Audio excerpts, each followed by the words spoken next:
30 minuti e la primavera sta arrivando finalmente, i 30 minuti col direttore, Radio Ascolto Live, questa trasmissione settimanale che ci aiuta ad approfondire i fatti con un taglio giornalistico, ma non troppo, con l'aiuto di un troppo giornalista, un giornalista troppo, che di più, cioè neanche di più, un giornalista che c'è abbondante, non in termini di massa corporea, in termini proprio di desiderio di cercare i fatti proprio. Quindi abbiamo un'abbondanza di giornalismo, un trasudamento di giornalismo, come si può dire, strabordamento.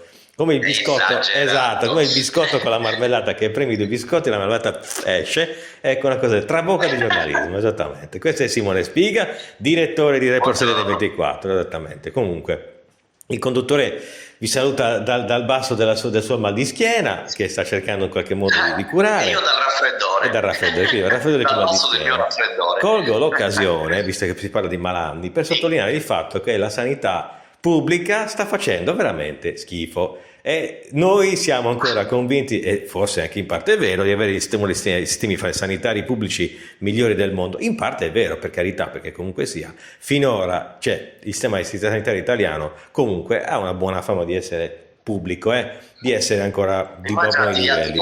Esattamente, quindi però ce n'è ancora da fare, signore e signori, perché pagare le tasse per avere servizi del genere equivale a non avere servizi.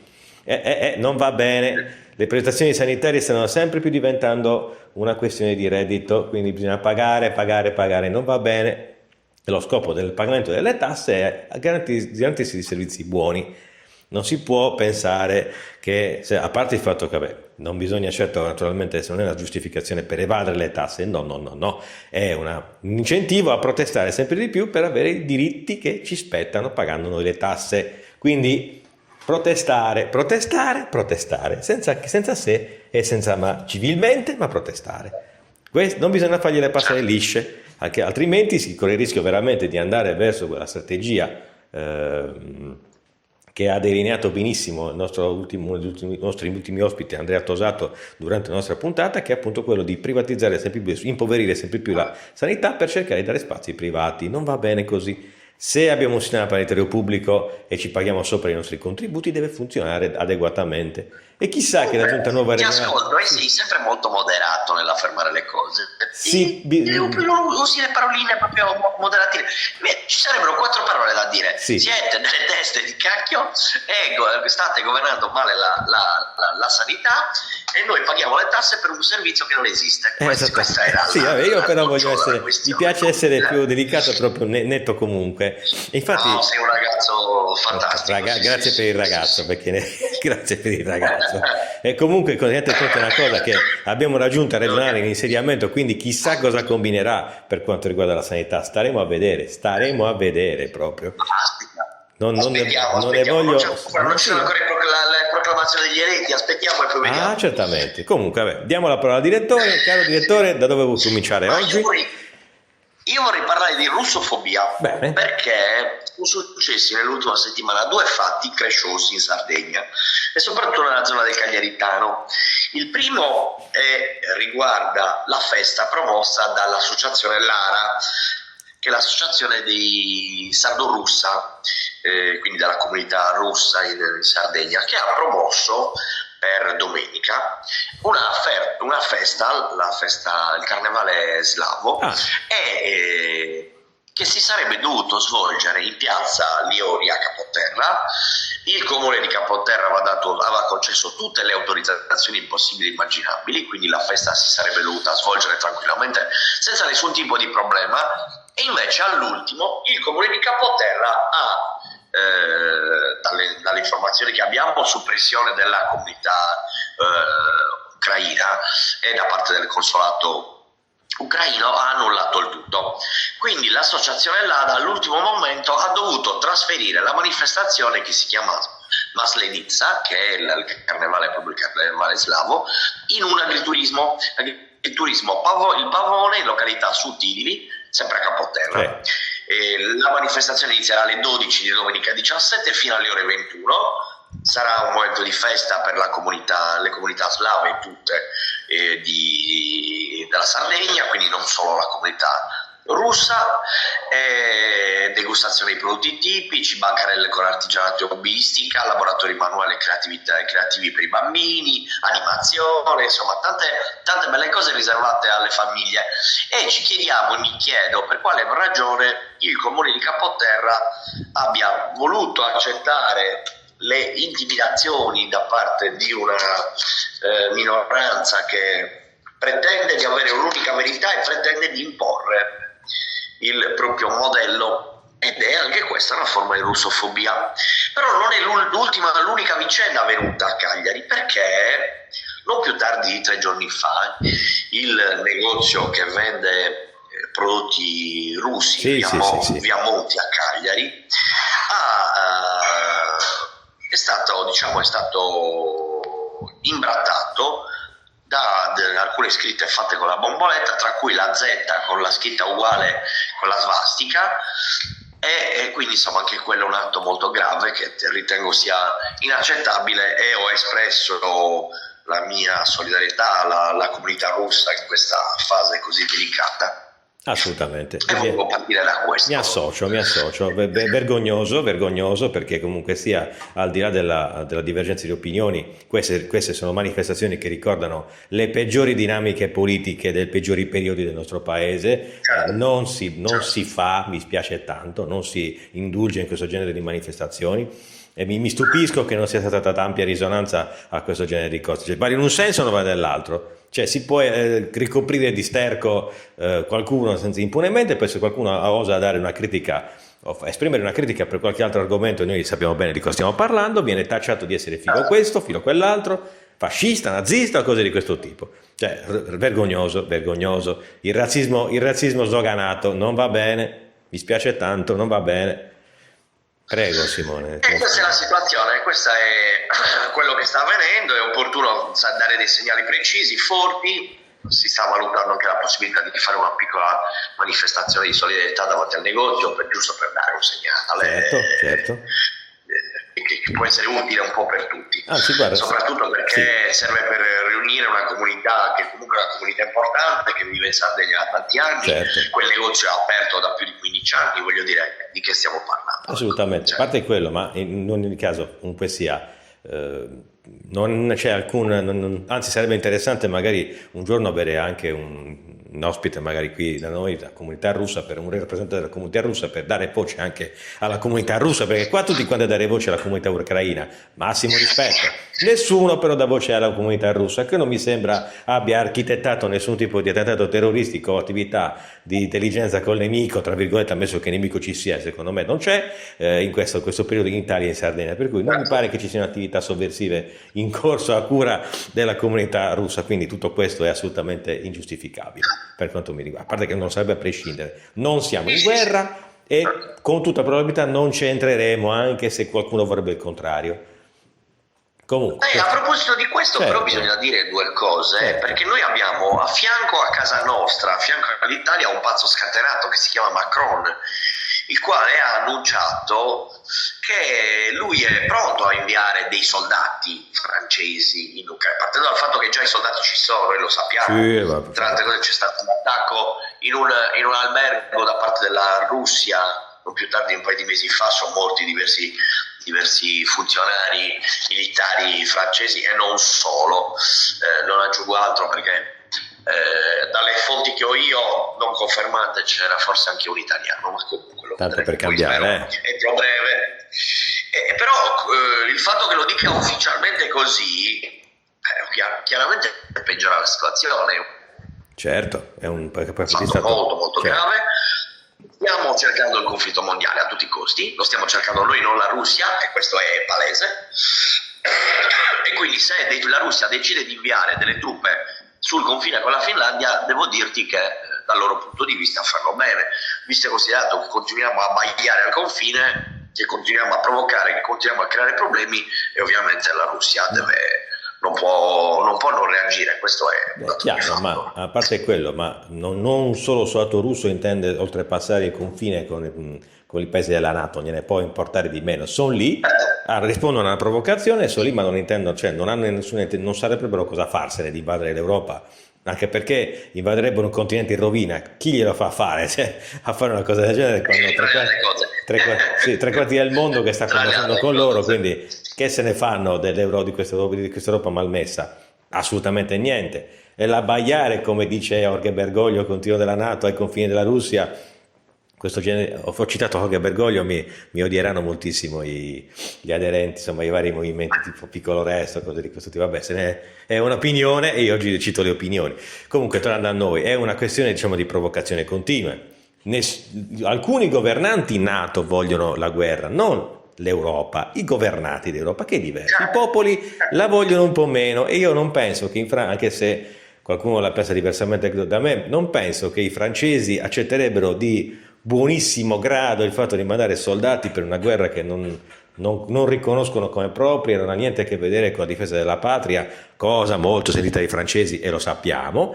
Non penso che accetterebbero di mandare una cosa del genere. I francesi poi sono un pochino più focosi di noi, nel senso che se vedono, diciamo, un'opportunità per rivendicare dei diritti o difendere delle libertà, non ci pensano due volte a scendere in piazza e spaccare tutto, quindi sono un tantino più focosi di noi. Non ce lo vedo, cioè non ce la vedo questa transizione verso la guerra così serena in Francia, ecco, anche perché in passato... No, ma guarda, ti dico di più, io credo che i sondaggi in Europa sono chiari, le popolazioni francesi, le popolazioni europee, ma anche quelle francesi, nello specifico, vogliono un'Europa di pace, vogliono un'Europa dialogante con la Russia, vogliono un'Europa che sia diversa da quella che oggi è.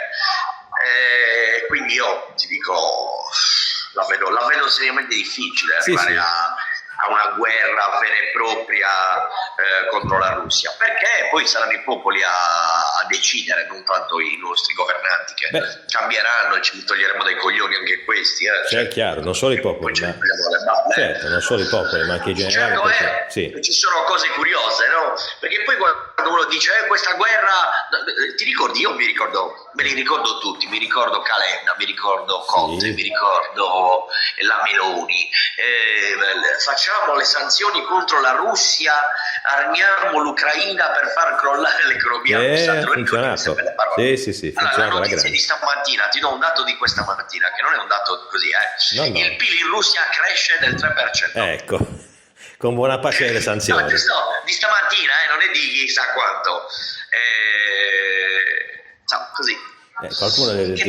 Qualcuno deve spiegarlo anche a loro che il PIL della Russia sta crescendo, perché mi sa che non ho capito. Ma poi, per chiudere l'argomento, diciamo, contrarietà alla guerra, c'è da tenere presente che una cosa, ti ricordi, Simone, tu te lo ricordi sicuramente, che c'è stato un periodo in cui i generali francesi andarono violentemente contro il governo per le scelte di politica estera che stava facendo, quindi ci fu una fronda di generali francesi che stava dichiarando apertamente che il governo di Macron stava in qualche modo calpestando le libertà dei francesi. Era la famosa del periodo, ti ricordi? VV maiuscola, pass, queste cose qua. Sì, certo.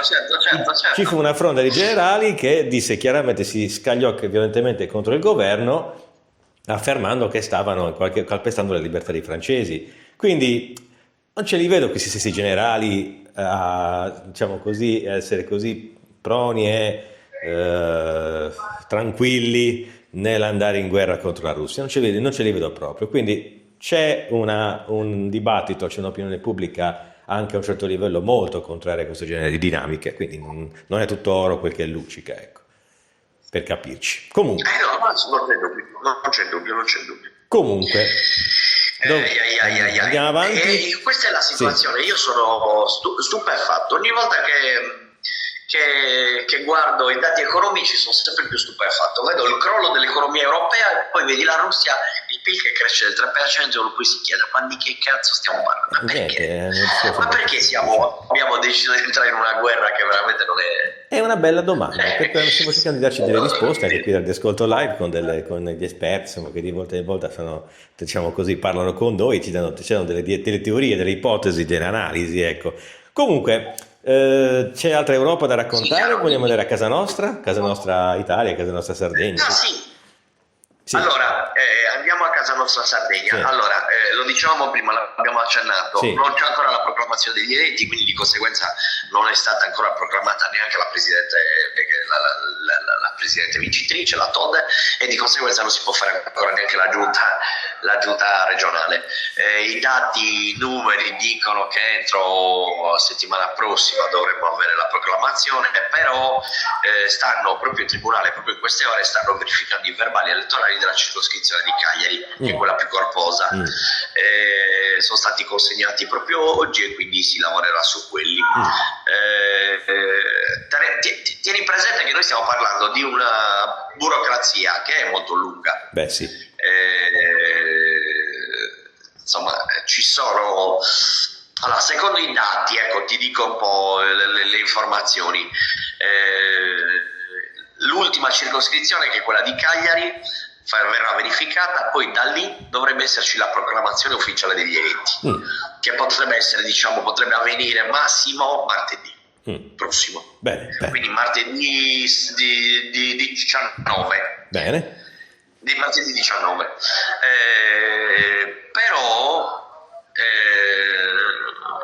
da lì ci sarà la comunicazione ai 60 seggi, ai 60 eletti del Consiglio regionale, e poi subito dopo questa cosa la Tode per legge entro 20 giorni deve convocare la seduta dell'Aula, la prima seduta, e presentare la nuova giunta.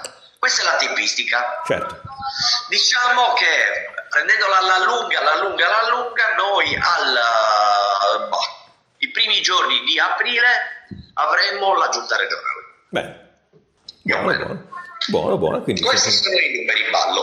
Sì, ma infatti adesso noi aspettiamo che si insedi, perché ci sono dei dossier interessanti da trattare, anche parecchio seri. E ce ne di argomenti. Certo. Sì, da parte energia, lavoro, sanità, tanto per cambiare, trasporti, scorie nucleari, e ne abbiamo di cose da parlare, di vedere, insomma, come si comporterà, dobbiamo vedere come si comporterà questa giunta regionale. Se vediamo, insomma, se tenterà in qualche modo, almeno nelle forme, nelle forme ci riescono tutti se vogliamo, però almeno comunque io sono un po' pessimista, comunque sia, vediamo un po' cosa cercherà di fare, ecco, dossier economia, trasporti, eccetera. Comunque, se non abbiamo nient'altro da dire in termini, diciamo così, di cronache regionali, se vogliamo lavorare un po' sul livello nazionale, qualcosa di interessante. Sul regionale c'è un ben poco, nel senso che è tutto fermo in attesa di questa roba qua, non è che ci sia chissà che cosa, capito? Siamo proprio in stallo, proprio come si suol dire, in stallo, è la parola giusta. Nazionale. Quindi stiamo attendendo. Nazionale, quello interessante. Quello che ti volevo dire, visto che ci siamo, l'ho pubblicata questa mattina la notizia che la Rheinmetall, la multinazionale tedesca, sta ipotizzando l'apertura di 4 fabbriche di armi proprio in territorio ucraino. Quindi insomma la parte conflittuale occidentale continua con molta forza, e la multinazionale principale della produzione di armi a livello mondiale ha intenzione di aprire delle industrie direttamente in territorio ucraino, quindi insomma questa è una notizia. A parte quello, ma la Rheinmetall produce il carro armato Leopard 2. Il carro armato Leopard 2 è stato fatto saltare ripetutamente in aria durante i combattimenti in Ucraina. Ora, a parte l'affidabilità di un carro, che sai benissimo che può essere bucato come una lattina dalle armi anticarro più moderne dei russi, primo. Secondo, non è che ci metti una settimana ad aprire una fabbrica di armi, ci vuole ovviamente tutta una serie di situazioni, decidere l'area, edificarla, fondamenta, attrezzature, maestranze, cioè ci metti anni, non ci metti... Aspetta, però questo ti fa capire che hanno l'intenzione di proseguire questa guerra in eterno, cioè che non c'è nessuna intenzione di concluderla, questo è il vero problema. Sì, ma come si dice, prima, a meno che non vogliano entrare con truppe NATO in Ucraina, in truppe NATO in Ucraina, i soldati gli stanno finendo, cioè ormai non hanno più gente per combattere, gli sono rifiniti, non hanno più braccia fondamentalmente, o arruolano donne e bambini e gli anziani sopra i 60 anni, altrimenti potrebbero farlo, perché il livello di barbarie di quel governo è arrivato a un punto allucinante, lo sperimentare proprio tutta la fogna possibile dell'Occidente, fare quello che stanno facendo in Ucraina, proprio l'assenza totale di uno Stato di diritto. Quindi posso aspettare qualsiasi nefandezza.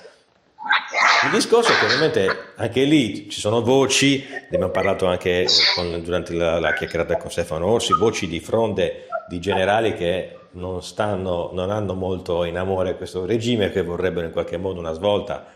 Sono resi conto anche loro all'interno dell'establishment militare ucraino che le cose stanno a rotoli. Quindi io Allora, le voci chiaramente sono voci, non è che non c'è niente di confermato, però sì, i vertici più alti dei comandi ucraini stanno chiedendo la resa perché non ci sono più le condizioni di combattere. Questa è una delle cose che sta emergendo.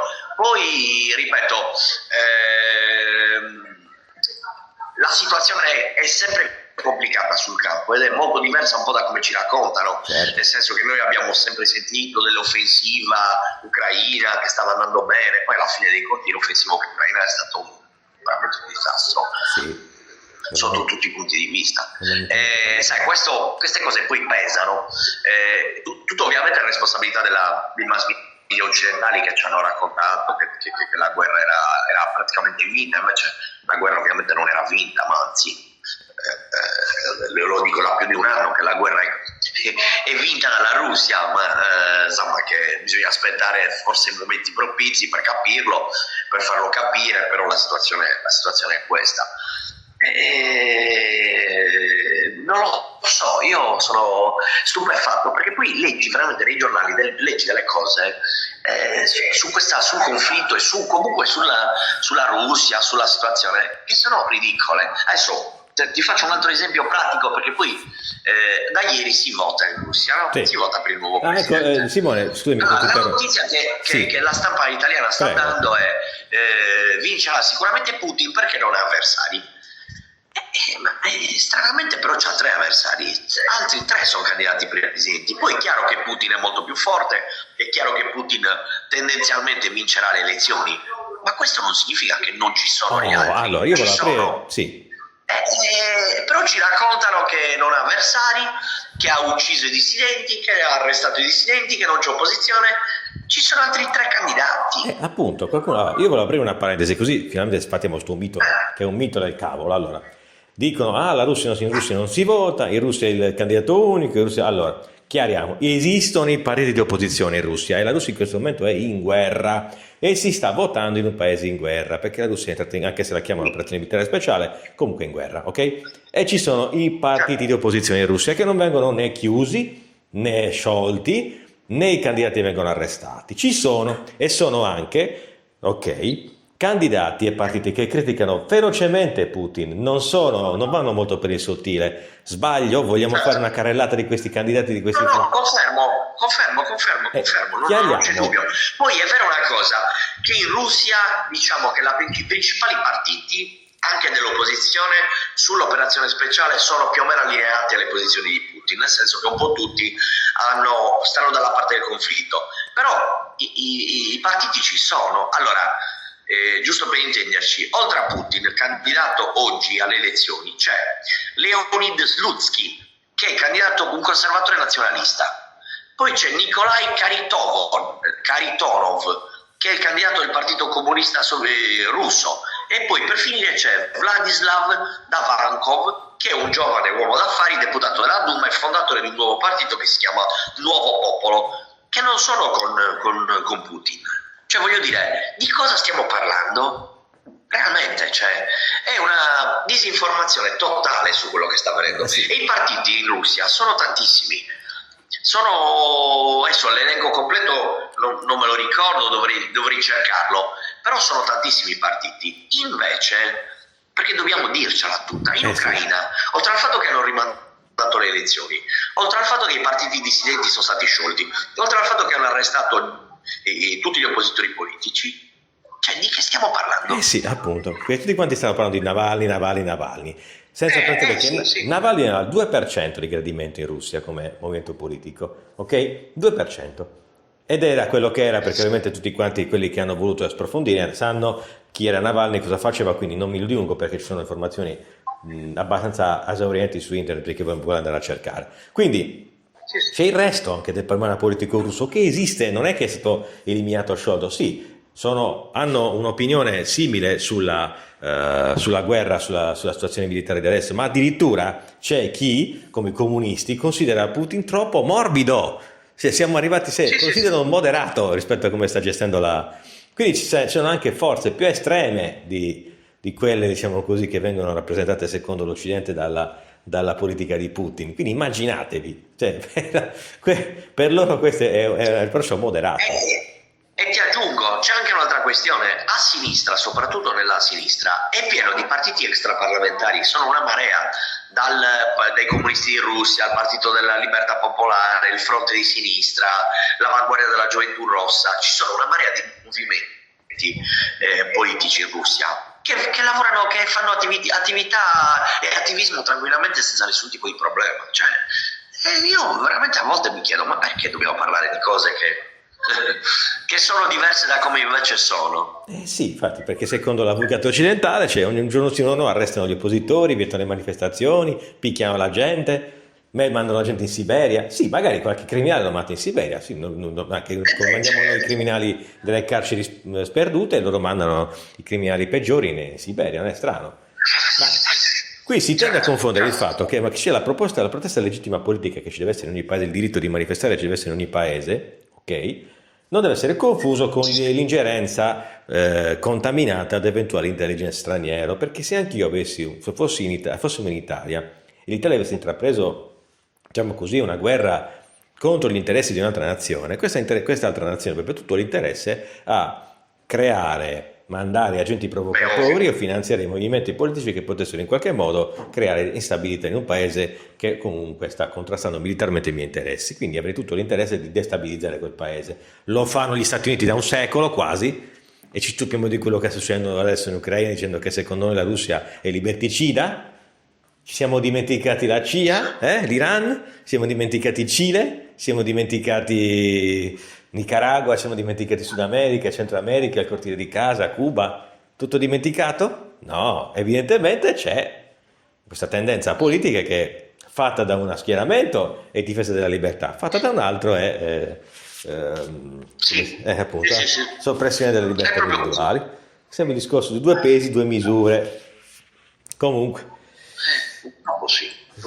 Oggi ci stiamo lanciando. Comunque, proprio. Queste sono le notizie, caro mio. C'è poco da aggiungere. Io oggi non sto benissimo, sono un po' raffreddato. A chi lo dici? Sono anche un po' sottotono, tra virgolette. A chi lo dici? Comunque intanto io annuncio un po' di cose della radio, così già che ci siamo. Allora, ci siamo. Sì, 2 cose le volevo annunciare io stavolta perché a beneficio della radio. Prima cosa, allora, intanto annunciamo una cosa insieme, che comunque continuate supportando la rassegna cinematografica del Jester Club, molto interessante. Ogni domenica al Jester vengono proiettati film esclusi dai circuiti mainstream, perché provocatori o comunque film che raccontano verità scomode, quindi importante seguire questa rassegna. Ogni domenica dalle 19 al Jester Club vengono proiettati dei film molto interessanti di registi indipendenti, come uno di quelli che andremo a intervistare, spero, a breve qui, insomma, a Rompiballe. E quindi bisogna anche, stiamo preparando un appuntamento con uno speciale. Severnini, assolutamente, che ha prodotto 2 film sul tema dell'immigrazione clandestina. Esattamente, quindi è un interessante approfondimento che va seguito. Poi annunci radiofonici, oggi c'è il canale di Radio Ascolto Live. Primo, allora, prima vi invito a seguire, a guardare, a visualizzare l'intervista fatta a Gigi Moncalvo, che è molto interessante, perché dovrebbe essere l'inizio di un ciclo di interviste che riguardano la famiglia Agnelli, le varie vicissitudini finanziarie e politiche. È molto interessante, i misteri e i segreti vari. È un'intervista che vorrebbe diventare un ciclo di appuntamenti, però dobbiamo dare anche il giusto contributo di visualizzazione e di interesse per non smuovere anche adesso, quindi seguitela e del canale andate a cercare. E poi ovviamente avevo l'appuntamento con Giuseppe Masala, che domani registreremo e poi metteremo in linea, perché per dare continuità alla nostra mitica trasmissione Confini Con, che è sempre comunque interessante. Poi siamo in trattative col mitico Sandro Torella per farlo venire un'altra volta qui a parlare, quindi settimana prossima probabilmente sarà il nostro ospite. Ci stiamo lavorando. Altre cose? No, per adesso questo è, quindi tra poco rivedrete vecchi amici della radio e continueremo con le nostre cose. Per il resto, Report SDN24, il giornale online dei fatti, delle cose come avvengono, sempre comunque aggiornato e diretto dall'insediabile col mal di gola e col raffreddore Simone Spiga, solo raffreddato ma mai domato. E poi ovviamente Radio Ascolto Live, il canale, tutte le piattaforme di accesso sono disponibili, nel commento del testo. Nel testo di commento della nostra sempre comunque attiva, il nostro attivo comune, ogni volta lo becchiamo, tutto perso, tutto quanto per noi. Per il resto, grazie ancora a tutti quanti, alla prossima puntata. Questo era Rompiballe, 30 minuti col direttore, grazie anche da Simone Spiga. Simone, sei lì? Sì? C'è Simone? Non c'è Simone. Simone ci ha perso la linea. Comunque siamo arrivati ai 30 minuti. Abbiamo avuto un problema di linea con Simone che ci ha lasciato per un attimo. Simone ci ha lasciato? Ci ha lasciato Simone, non importa. Vabbè, possiamo chiudere lo stesso la trasmissione. Grazie ancora, alla prossima puntata. Questa è Rompiballe. Ciao a tutti.